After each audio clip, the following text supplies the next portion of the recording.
There are moments in life when we find ourselves sitting in the middle of a crowd, yet feeling strangely alone. People around us are still laughing, shaking hands, exchanging polite words.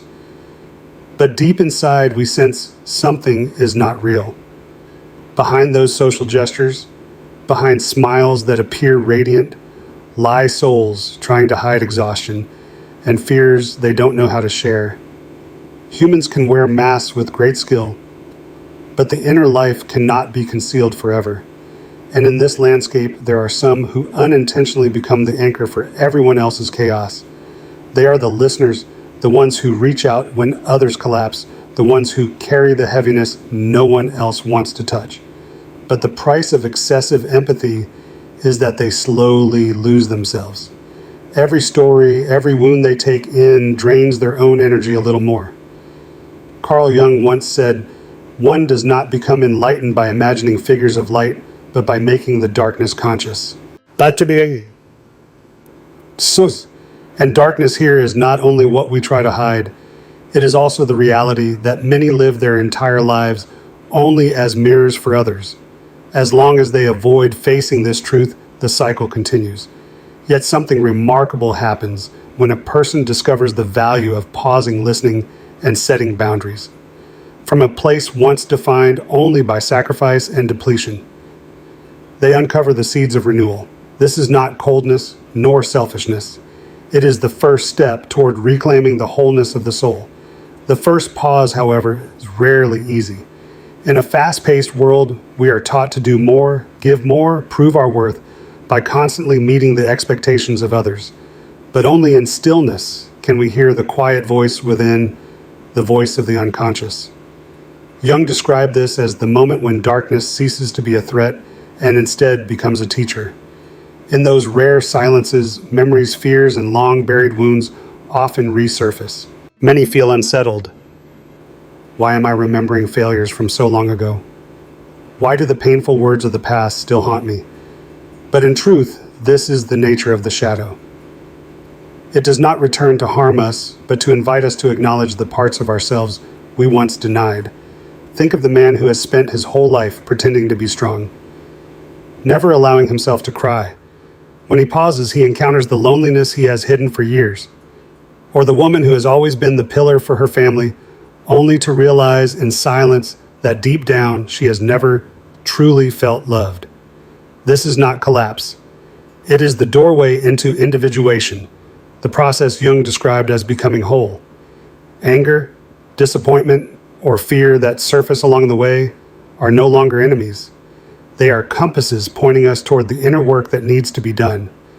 If anger overwhelms us, it signals an unhealed wound. If anxiety repeats itself, it reminds us we are avoiding a part of ourselves that longs to be seen. Instead of resisting, one learns to sit with these feelings as if sitting beside a child who is crying, not rushing to push them away, not forcing solutions, simply listening.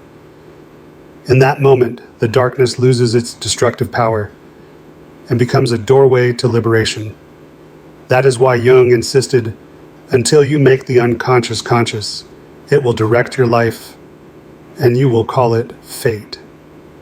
Those who dare to pause and listen often say that in the end, they discover a peace they had never known before. Not the peace that comes from a perfect outer life, but the peace of no longer needing to run from themselves. When the battlefield inside finally quiets, the world outside feels less hostile. And in that stillness, they begin to sow the first seeds of rebirth. When a person begins to step out of the shadow through acceptance, the first thing that changes is not the world outside, but the way they see themselves. Life still holds its challenges. Work may remain demanding, relationships may stay complex, injustice may continue to exist, but something subtle shifts the inner voice. Where it once whispered, "I'm not good enough," or "I'll be abandoned if I don't please others," it now begins to say, "I have the right to exist. I am worthy of love without pretending." Jung emphasized that reality is a mirror of the unconscious. If a person carries distorted beliefs within life, will continuously reflect situations that reinforce those beliefs. Someone who believes they are unworthy of love will find themselves in distant relationships. Someone who thinks they only have value when they sacrifice will repeatedly be placed in roles of burden. The world in Jung's view is like a vast mirror faithfully reflecting what loves inside us. But when the inner voice changes, the mirror changes too. A person who knows they deserve to be heard begins to attract relationships built on respect. A person who learns to set boundaries discovers that not everyone leaves when they say no, and if some do, it only reveals that they were never there for the person's true self. Imagine a woman who has spent her entire life pleasing others. When she dares to sit with her fear of rejection, she realizes that fear comes from the past, not the present. And as she begins to voice her needs, at first the world may resist, but little by little she draws in friends and colleagues who value her honesty. Life does not transform overnight, but through small, steady choices, a new reality is created. This is the process Jung called individuation, the journey of becoming whole. It is not about becoming someone else, but about returning to one's authentic self, free from distortion by illusions and false beliefs. Each time we face and reconcile with a shadow, we step closer to wholeness. This rebirth is not loud. It does not resemble the triumphant victories society celebrates. Instead, it is like a seed pushing quietly through the soil, reaching for the light. Outsiders may notice only small changes, a calmer smile, steadier eyes, but for the one experiencing it, it is a profound inner turning point. At this stage, one realizes they do not need to control the world in order to feel peace. The world may remain chaotic, but within they have discovered a new order, a truth no one can take away. As inner peace takes root, conflicts outside no longer sweep them away so easily. An insult, a rejection, or an unfair situation that once triggered rage or despair now feels like wind across a lake. The water ripples, but no longer erupts into storms. This is not numbness, but the wisdom of no longer allowing the ego to be ruled by outside triggers. In daily life, this becomes clear. At work, when receiving criticism, instead of reacting defensively or striking back, they can listen and discern what is useful feedback and what is merely the projection of someone else's insecurity. In family conflicts, they know how to pause before reacting, preventing tension from spiraling into resentment.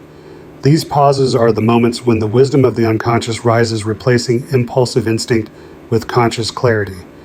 Jung taught that the shadow is dangerous only when denied. When a person faces their anger, pain, or fear, those emotions lose their power to dominate. Instead of exploding outward or festering within, they are transformed into understanding. For example, someone who once erupted at feeling disrespected may, after shadow work, recognize that the anger stemmed from a fear of not being valued. Once that fear is acknowledged, the anger becomes a gentle reminder. Respect yourself first before demanding respect from others. This transformation is profoundly liberating. The outside world may remain noisy, full of conflict, division, and challenge, but one no longer feels dragged helplessly along. They become an aware observer, choosing responses rather than reacting from old wounds. Picture an evening when family conflict flares. In the past, that arguments may have left wounds lingering for days, but now a deep breath, a single pause can break the cycle. Instead of escalating, they choose calm, and that calm creates space for others to soften as well. In this way, an individual's inner change begins to reshape their environment. When someone learns to hold inner peace amid conflict, they not only heal themselves, they become a safe presence for others. Like a candle that stays lit in the wind, they bring light not only to themselves, but warmth to those wandering in the dark. At this stage, something quiet but powerful emerges. Their presence itself becomes magnetic. Not the loud magnetism of appearance or surface success, but an invisible field that makes others feel safe near them. People may not remember exactly what they said, but they remember how it felt to sit beside them, seen, understood, and never judged. In social settings, this is unmistakable.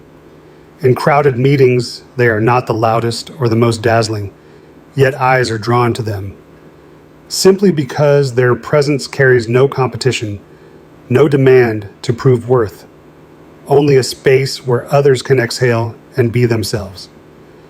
In a world of constant comparison and judgment, This is rare and deeply precious.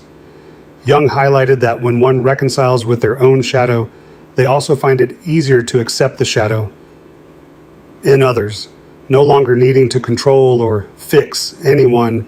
They look upon others with compassion. And that is why people are drawn to them, not because they are flawless, but because in their presence, flaws and scars are accepted too. We have all met such people: a seasoned teacher, a quiet colleague, or a friend who has weathered many storms. Simply sitting with them makes the air feel calmer, and others feel no need to hide or perform. This inner peace is their gift to the world, a gift that cannot be bought nor faked with surface charm. This kind of magnetism transcends age or appearance. It does not fade with time. It grows clearer with every experience, every act of courage to face oneself. It is not fleeting beauty, but inner light, a light that guides, that warms, that inspires others to begin their own journey of healing. And here lies the beautiful paradox: when a person stops trying to impress, when they no longer hunger for approval, that is when they become most compelling. For authenticity, steadiness, and compassion cannot be fabricated.